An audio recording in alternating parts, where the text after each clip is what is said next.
A finales de los años 60, este paraíso costero se vio azotado por una avalancha de asesinatos. There are at least 2,000 or 3,000 missing females in the United States, and we don't know how many may be buried in the Truro woods. Los crímenes fueron de una crueldad inimaginable. Debajo había una bolsa con una cabeza dentro, una cabeza cortada. Y el responsable fue un asesino en serie obsesionado con la muerte. Estaba muy orgulloso de lo que había hecho. Muy orgulloso. ¿Pero qué desencadenó estos hechos horribles? La primera reacción es pensar que el responsable es un psicótico. ¿Nació este asesino tan retorcido para matar?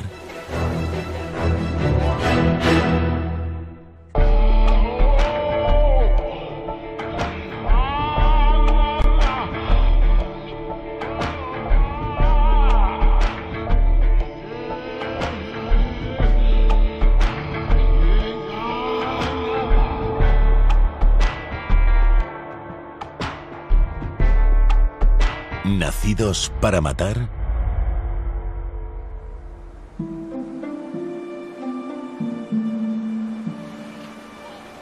Durante los años 50 y 60, Provincetown no era más que un pueblo costero muy tranquilo y algo anticuado situado en el Cabo Cod, en Nueva Inglaterra. Provincetown es un pueblo muy pequeño en el que hay una comunidad importante de artistas. La gente va allí a pescar y a disfrutar de las vistas. Había mucha gente en verano, durante julio y agosto, que era cuando venían los turistas. Pero en invierno era un pueblo fantasma. No era más que un pueblo pesquero en el que todo el mundo se conocía. Ya podías estar en la otra punta del pueblo, que si hacías algo malo no tardabas en escuchar a alguien gritando: Charlie Sousa, como te metas ese cigarro en la boca, llama a tu padre. Todos nos conocíamos, así que nos criamos en un buen ambiente. En el pueblo nunca había tenido lugar ningún crimen. Pero a mediados de los años 60, el tranquilo pueblo pescador se convirtió en un imán para la cultura hippie. Provincetown era un pueblo en el que cada uno podía hacer lo que quisiera. Los inmigrantes ingleses llegaron a aquella zona escapando de la persecución religiosa. Y todo el mundo sabía que era un pueblo en el que todo el mundo era libre de hacer lo que quisiera. Provincetown era la meca de la gente rara y de los artistas. Los pescadores no se metían en nada. Una de las primeras chicas del pueblo en abrazar la cultura liberal fue Sydney Monson, de 18 años. Era una chica joven, bastante desinhibida. Hacía lo que le daba la gana y era muy guapa. Tenía una larga melena castaña y era una persona muy dicharachera y agradable. Pero Sydney Monson desapareció repentinamente de la faz de la Tierra en mayo de 1968. Sydney salió una noche y nunca volvió.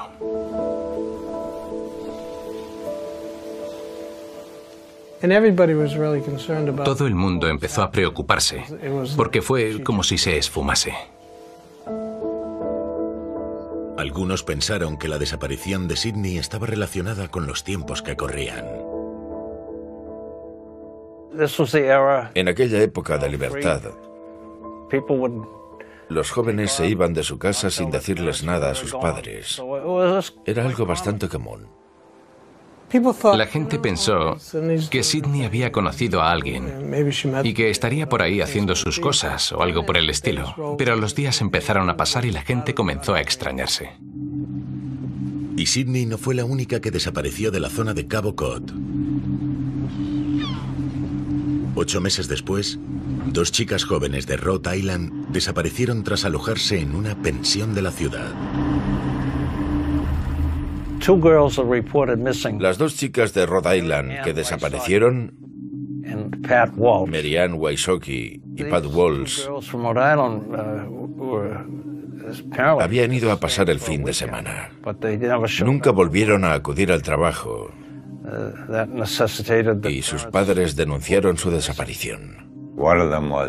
Una de ellas era maestra de colegio. Había ido a Provincetown de vacaciones, pero nunca volvió. Los padres no dejaban de insistir en que era muy raro que su hija no los llamase. Su caso no encajaba con la clásica huida de casa de cualquier joven de la época. Mary Ann Wysocki y Patricia Walsh eran de Providence, en Rhode Island. Las dos tenían 20 años y eran amigas desde hacía mucho tiempo.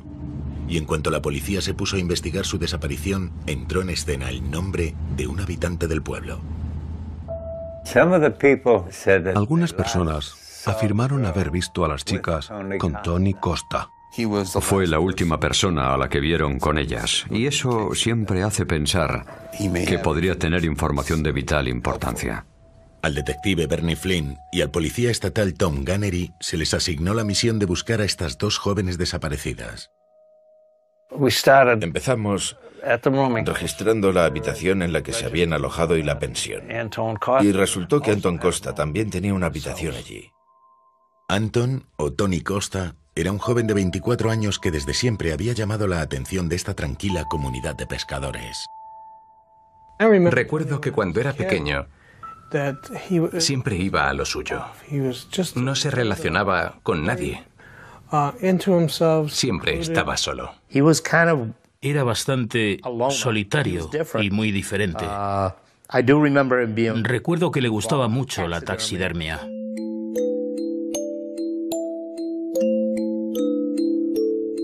Se jactaba de lo que hacía y solía salir a la calle en busca de animales atropellados. Una vez me contaron que, estando de acampada, le pegó un tiro a un mapache y se lo guardó. Dijo que pensaba llevárselo a casa para practicar la taxidermia con él. A veces también salía por las noches para cazar conejos, ardillas y lo que se le pusiera por delante. Se los llevaba para diseccionarlos y todo eso que tanto le gustaba. Siempre estaba como ido. Costa estaba casado, pero la relación se había roto hacía relativamente poco e incluso tuvo que pasar una temporada en la cárcel por no pagar la pensión de sus hijos. Estaba casado y creo que tenía 2 hijos pequeños. Era carpintero y también se dedicaba a hacer reparaciones. Era un manitas. Para entonces, Tony Costa ya había dejado la habitación de la pensión en la que se estaba alojando y se había ido del pueblo. Inspeccionamos su habitación y encontramos un montón de cuerdas con manchas rojas en su armario. Aquello nos hizo identificarlo como el principal sospechoso. Pero nadie imaginaba el horror que estaba a punto de salir a la luz durante la investigación de las jóvenes desaparecidas. ¿Nacidos para matar? La joven maestra Patricia Walsh y su amiga Mary Ann Wysocki desaparecieron misteriosamente en enero de 1968 mientras pasaban sus vacaciones en la ciudad costera de Provincetown, en Cabo Cod. Algunos testigos afirmaron haberlas visto por última vez con Tony Costa, un joven de 24 años bastante solitario, al que le interesaba mucho la taxidermia. Mientras la policía seguía investigando la desaparición de las chicas, se encontró una pista en un lugar inesperado, en el bosque del pueblo vecino, Truro.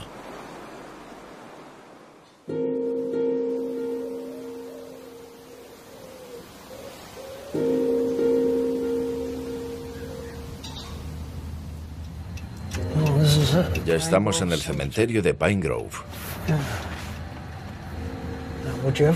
Parece impensable que aquí haya un cementerio. Muy cerca del cementerio fue donde vieron el coche de las chicas por última vez. En el informe se detallaba que el Volkswagen de Patricia había estado aparcado el día de la desaparición en un camino de tierra que hay detrás del viejo cementerio. Esto me trae muchos recuerdos. Y a mí. Un residente de la zona vio el coche. Hay que tener en cuenta que en las zonas rurales se detecta rápidamente a una persona extraña dentro de un coche desconocido. Aquella persona llamó al jefe de la policía local para que fuese al bosque a echarle un ojo al vehículo abandonado. Cuando Berrio, el jefe de la policía, fue a ver el Volkswagen, llamó para preguntar si habían denunciado su robo, pero no había ninguna denuncia relacionada. Unos días después, el coche desapareció y seguía sin haber rastro de las chicas. Vieron el coche, pero no a las chicas. Aquello hizo saltar todas las alarmas. No estábamos seguros de qué podía haber pasado, pero estábamos convencidos de que no era una buena señal que hubiesen visto allí el coche y que después hubiese desaparecido del bosque de Truro. Sabíamos que pasaba algo raro. Y el nombre de Tony Costa volvió a entrar en escena.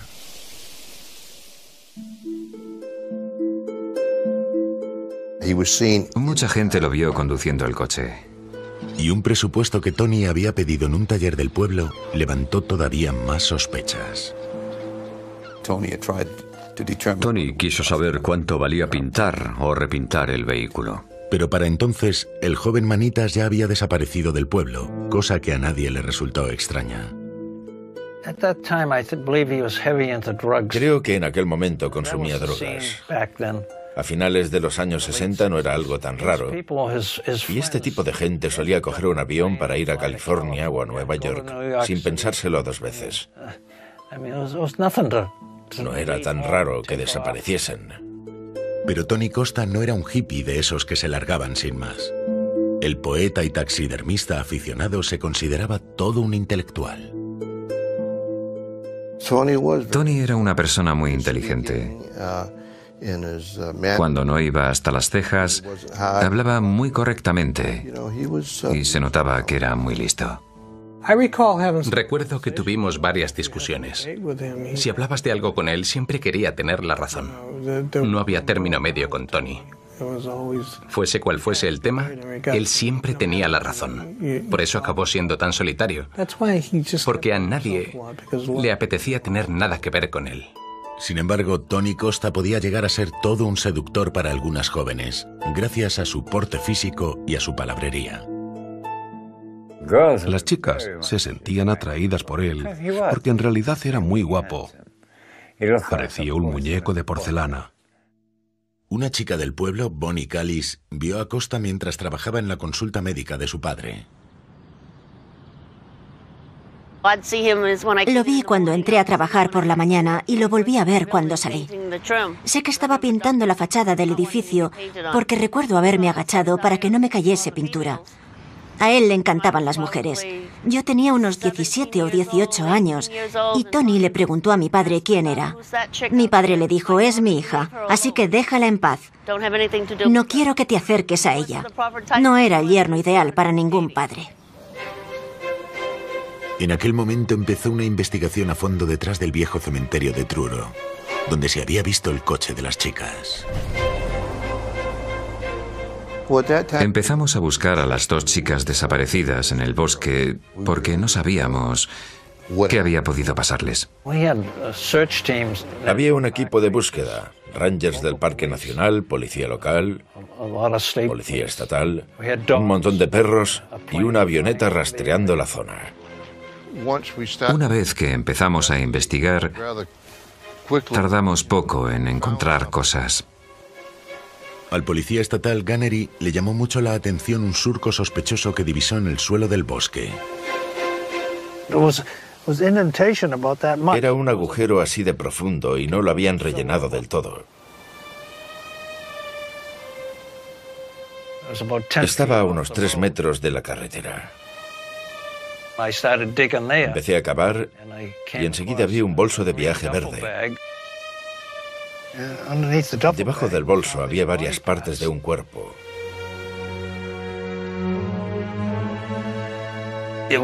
Lo había desmembrado. Sí.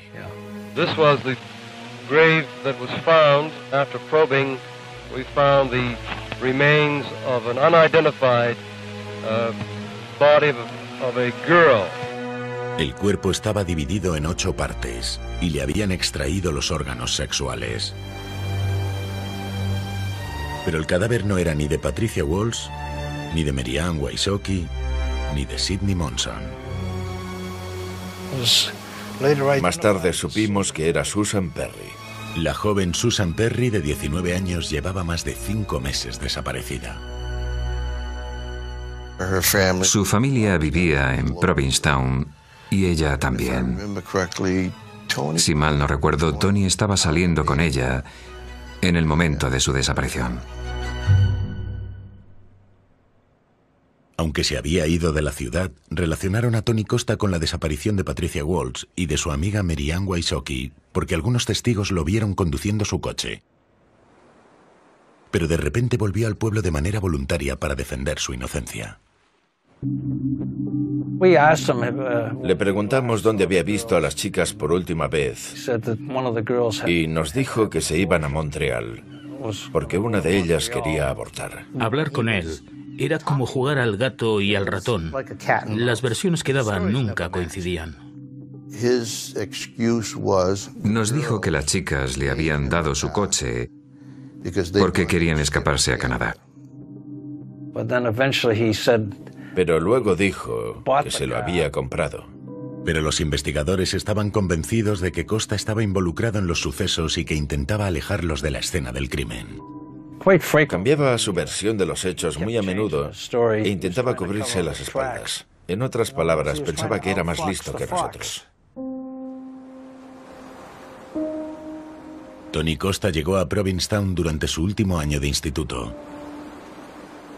Los habitantes del pequeño pueblo pesquero lo conocían bien, pero no consiguió tener relación de amistad con casi ninguno. Yo nací en Provincetown y sé que si alguien llegaba con 18 años, como le pasó a él, la gente seguía diciendo que era un forastero, aunque pasase allí el resto de su vida. Llamaban forastero a todo el que no había nacido en el pueblo. Recuerdo perfectamente a Tony sentado a la mesa con las manos juntas. Era un chico muy alto. Probablemente mediría 1,80. Era musculoso y bastante reservado. Iba a clase en autobús y siempre se sentaba al final, completamente solo. Nunca se relacionó con ninguno de nosotros. Era un poco raro. Para mí, sigue siendo un misterio, porque no llegué a conocerlo mejor. Era un centro muy pequeño y prácticamente nos conocíamos todos. Pero él era muy solitario.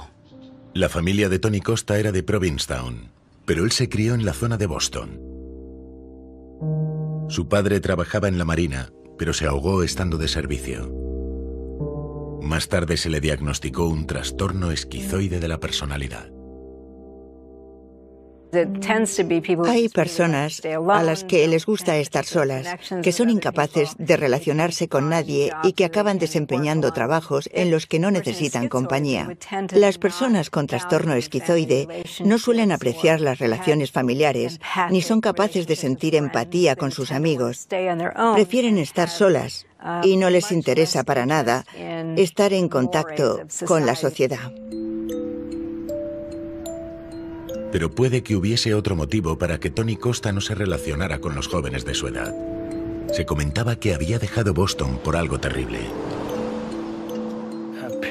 Al parecer, se llevaba a las chicas a su dormitorio y les ponía la almohada sobre la cabeza en un intento de ahogarlas. Uno de los rumores que corrían era que un día su madre salió a visitar a una amiga y que cuando volvió, descubrió que tenía a una vecina atada e inmovilizada. Antes de llegar a Provincetown, pillaron a Tony Costa colándose en la habitación de una vecina de 14 años. Solía salir corriendo antes de que se despertase. También reconoció haber atado a la misma niña con una cuerda y haberla desnudado 2 años antes. Estos primeros signos de un comportamiento ritualista suelen señalar a un asesino. Cuando se ata a una víctima, se hace para poder controlarla mejor. Eso es un indicativo claro de que la cosa puede ir a peor con el paso del tiempo. Creo que lo llevaron a juicio por ese tema. Y en aquella época, hablamos de principios de los 60, lo condenaron a irse de la ciudad. No le quedó más remedio que irse y por eso se fue a Provincetown. Tony Costa llegó al instituto del pueblo con 18 años y empezó el último curso. Después empezó a salir con una estudiante de 13 años y se casó con ella cuando cumplió los 14. Se la llevaba del colegio todos los días, aunque la niña estaba en primer curso. Era algo muy raro. La mayoría de los estudiantes salíamos con gente de nuestra misma clase, o como mucho, de 1 o 2 cursos por debajo.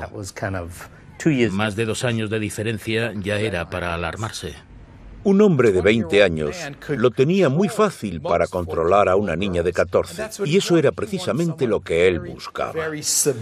Quería estar con una persona muy sumisa. No estaba dispuesto a estar con una mujer que tuviese ideas propias, trabajo e ilusiones. Quería estar con alguien a quien poder subyugar. Para cuando cumplió 20 años, Costa solo se relacionaba con adolescentes. No creo que fuese capaz de tener amigos de su edad, porque nunca intentó relacionarse con nadie de su quinta. Y Costa tenía algo que a la mayoría de los adolescentes de Provincetown les parecía fascinante.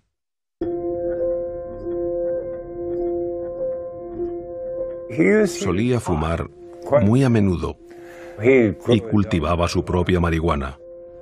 Anton Costa tenía plantas de marihuana. No era extraño que se cultivase marihuana en esta zona tan extensa de la parte baja del cabo. Resultaba muy fácil consumir drogas, sobre todo marihuana. Todo el mundo fumaba hierba. Todos. Era algo que llamaba la atención de muchos jóvenes. Y él la cultivaba con la intención de tener la excusa perfecta para pasar ratos con ellos fumando. Tony Costa tenía sus plantas de marihuana detrás del viejo cementerio de Truro. La zona en la que vieron el coche de las chicas de Rhode Island y donde encontraron el cuerpo de la adolescente de Provincetown, Susan Perry. Es una zona alejada y tranquila. Es una zona prácticamente deshabitada. Si vas por la noche, es difícil que te vean, a menos que enciendas una linterna. Los investigadores estaban seguros de que Costa era el responsable de la desaparición de Patricia Walsh y de Mary Ann Wysocki, pero no podían demostrar que hubiese cometido ningún crimen si no las encontraban. La policía estatal no le perdió la pista en ningún momento y se centró en trabajar en el caso. Lo teníamos bajo vigilancia porque era el sospechoso principal. Pero 6 semanas después de que las 2 jóvenes desaparecieran, llegó un telegrama a Provincetown para Tony Costa que dejaba ver que estaban vivas y en perfecto estado. Decía: ¿qué ha pasado? Estamos esperando, como dijimos. ¿Va todo bien? Nos vemos en Nueva York.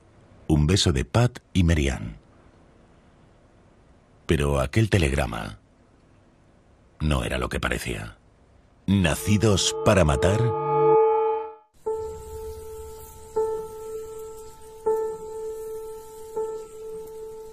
En 1969, la desaparición de la joven maestra de Rhode Island, Patricia Walsh, y de su amiga Mary Ann Wysocki desencadenó una búsqueda policial por el bosque de Cabo Cod. La policía estaba convencida de que Tony Costa, un chico de 24 años, tenía algo que ver con la desaparición. Sin embargo, poco después llegó al pueblo un telegrama a su nombre que dejaba ver que las chicas estaban vivas y en perfecto estado. El detective Flynn no dejaba de decirle a Costa que si no les había hecho nada, tenía que ponerlas en contacto con ellos para poder dar por finalizada la investigación. Pero de repente llegó un telegrama a la casa de la madre de Tony y ella misma fue quien se lo llevó a la policía. La policía concluyó que el telegrama se había enviado desde Nueva York. Mandamos a un detective para que verificase cómo se había enviado aquel telegrama. Y resultó que el propio Tony Costa se lo había enviado a su madre a Provincetown, fingiendo que habían sido las 2 chicas de Rhode Island. Y entonces empezaron a circular todo tipo de historias truculentas. A otra de las chicas que llevó a su huerto de marihuana para que lo viese, le disparó una flecha por la espalda. Le disparó estando allí. Se la llevó a donde tenía plantada la marihuana. Cogió un arco y una flecha y se la disparó por la espalda. La chica tuvo bastante suerte porque la flecha no se le clavó demasiado y el daño no fue mortal. Temiendo por la integridad de las chicas desaparecidas, Trooper Gunnery y sus compañeros de investigación centraron toda su atención en el bosque de Truro. Nos pidieron ayuda durante la búsqueda y nos dijeron que avisásemos enseguida a los policías que trabajaban en el caso si veíamos algo raro o que nos llamase la atención. Nos dejamos la piel buscando porque sabíamos que allí era donde se llevaba a todas las chicas. Encontramos una zona de unos 8 o 9 metros. Llegué a una zona con un árbol enorme, ideal para sentarse a hacer un picnic, y vi por el suelo restos de una cuerda. Durante el registro de su casa, encontramos en su armario una bobina bastante grande de cuerda con unas manchas rojas. Los pedazos que había por aquí me parecieron exactamente iguales, así que decidí ponerme a excavar. Empecé a quitar tierra. Encontré un montón de jeringuillas y otras cosas para drogarse. Y en cuanto volví a hundir las manos, toqué pedazos de carne humana. La búsqueda continuó y el horror fue en aumento. Debajo de todos aquellos objetos para drogarse había una bolsa de plástico con una cabeza dentro, una cabeza cortada. El compañero de Gunnery, el detective Flynn, siguió excavando. Sacó varios trozos de un cuerpo y una cabeza. Le limpió los ojos, le limpió la boca y dijo que era la cabeza de Mary Wysocki. Fue un horror, una auténtica locura. Pero cuando sacaron todos los restos de la fosa, descubrieron que el cuerpo de Mary Ann no estaba completo. Fue como montar un puzzle. Nos faltaban piezas, así que no nos quedó otra que seguir excavando. Entonces los policías dieron con otra fosa y jamás han podido olvidar lo que había en ella. De allí salía un olor putrefacto que, una vez entraba en las fosas nasales, ya no se iba. Soy capaz de recordarlo como si fuese hoy mismo. En el agujero encontraron las partes que faltaban del cuerpo de Mary Ann y a la maestra Patricia Walsh cortada por la mitad a la altura del pecho. Pero eso no fue todo. Los agentes estaban a punto de hacer otro descubrimiento impactante que les llevaría a resolver un caso de hacía 10 meses. Encontramos otro cuerpo. Sidney Monson estaba en la misma fosa, debajo de los restos de las otras dos chicas. La joven Sidney Monson, de 18 años, había tenido una relación con Tony Costa y por fin encontraban su cuerpo desmembrado en una fosa del bosque de Truro. Me quedé atónito. No me lo podía creer. Estuve una temporada saliendo con ella y no me podía creer que le hubiese pasado aquello. Para mí era una persona muy especial. El horripilante hallazgo del bosque acabó en los titulares de todo el país. Aquel descubrimiento fue la noticia del año. The age of the decomposed bodies may go back beyond 6 months, 8 months, 9 months. We don't know what took place during that time. Cuando salen a la luz unos crímenes tan horrendos en un pueblo tan pequeño, es como si el tiempo se parase. Todo el mundo se quedó impactado. Nadie sabía qué hacer. No se podían creer que hubiese alguien tan retorcido. Aquello captó la atención de todo el país y probablemente del mundo entero. Todas las pruebas señalaban a Tony Costa, que fue arrestado de inmediato.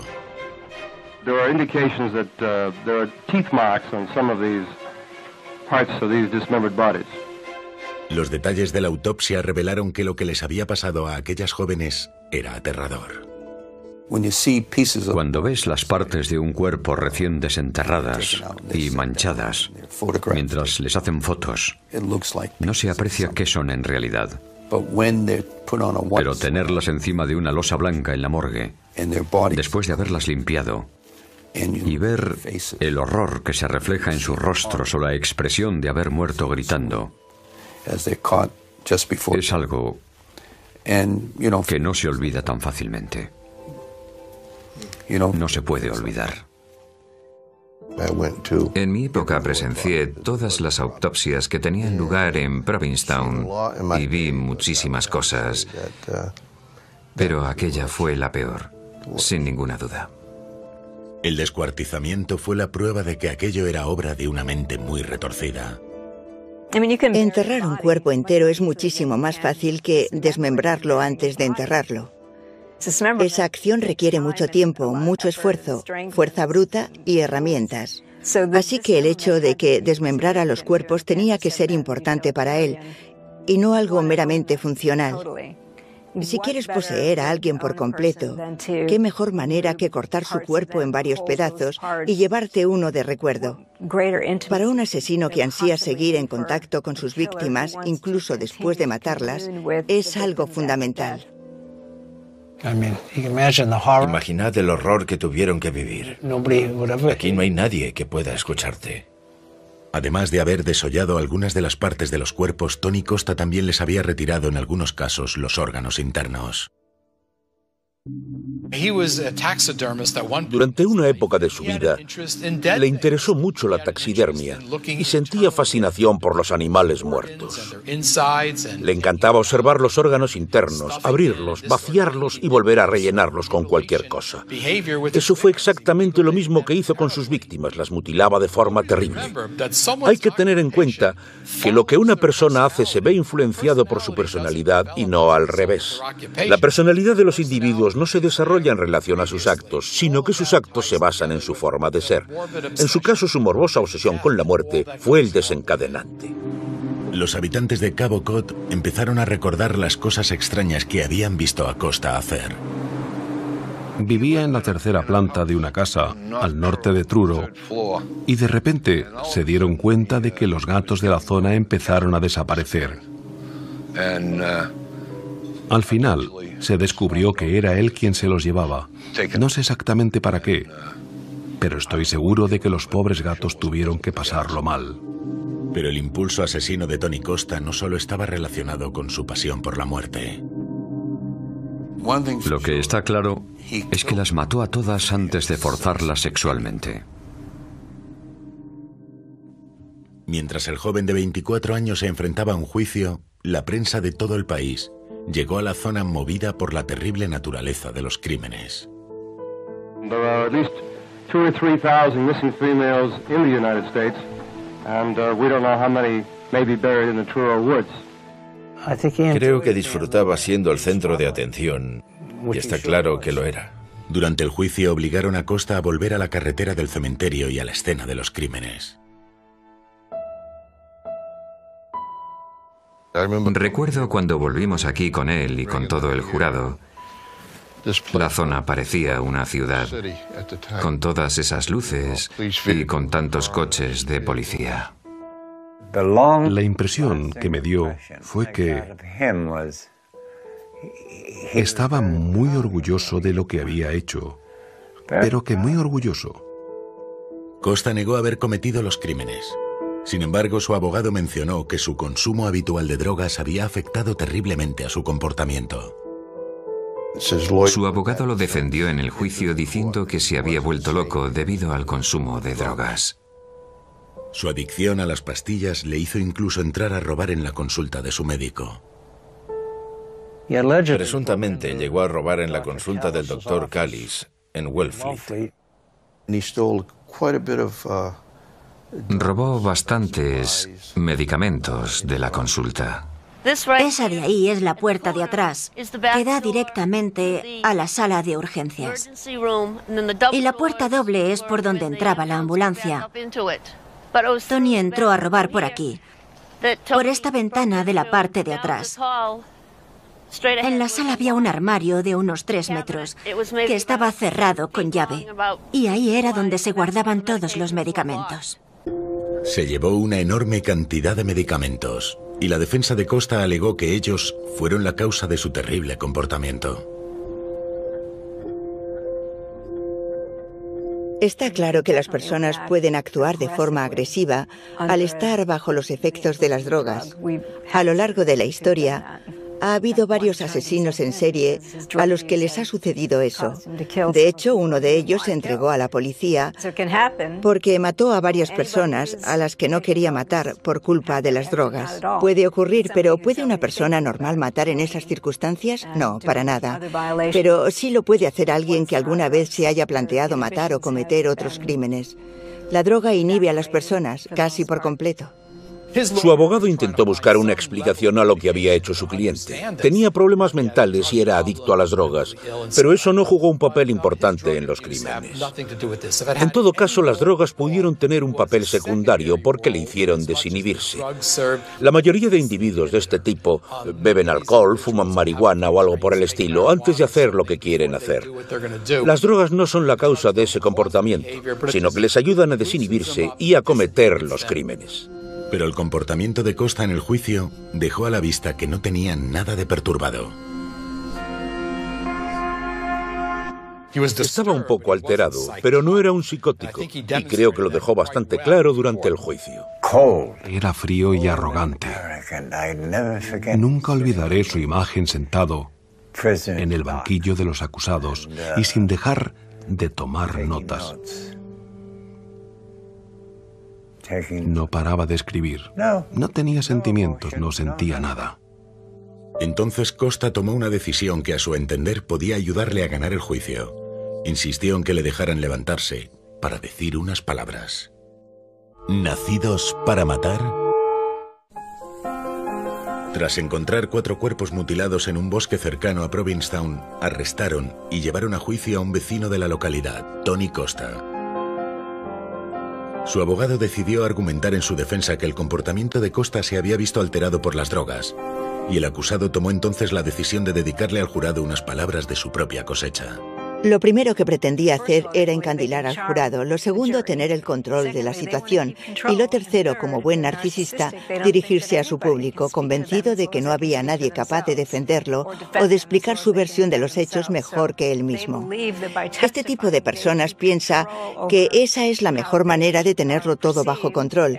Creen que los demás se llevarán una impresión mejor de ellos y que el resultado podría ser muy diferente. Se equivocan. El trastorno narcisista no les deja ver más allá de sus narices. Dio una charla sobre el peligro de consumir drogas y lo cierto es que le quedó muy convincente. Pero cuando terminó, Killen se acercó a mí y me dijo: ahora ya va a ser muy complicado demostrar que está chalado. Eso fue exactamente lo que me dijo. Había quedado muy claro que era una persona racional y que sabía lo que hacía. Supongo que si yo hubiese sido su abogado, no habría querido que abriese la boca. Sin embargo, las cosas atroces que les hizo a aquellas mujeres en el bosque parecían obra de una mente perturbada.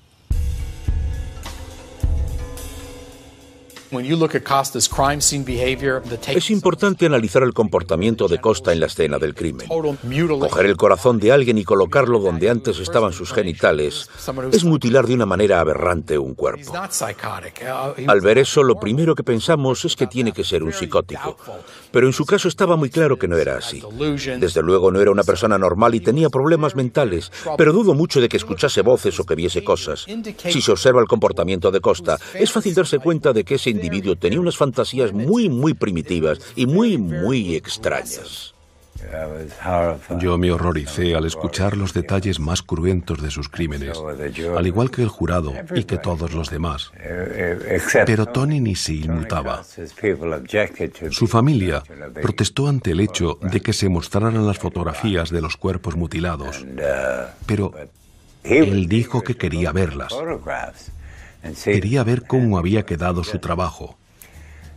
Aquello formaba parte de él, de su frialdad y de su falta de sentimientos.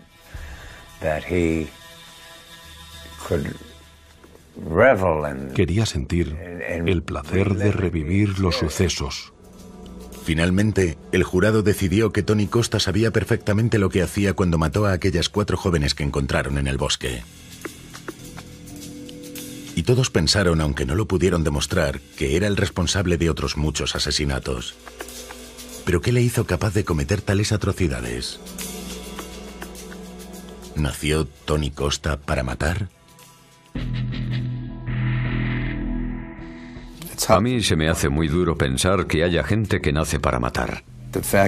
Es horrible que pueda haber depredadores así, con esa sed de sangre. Yo creo que Tony estaba enfermo.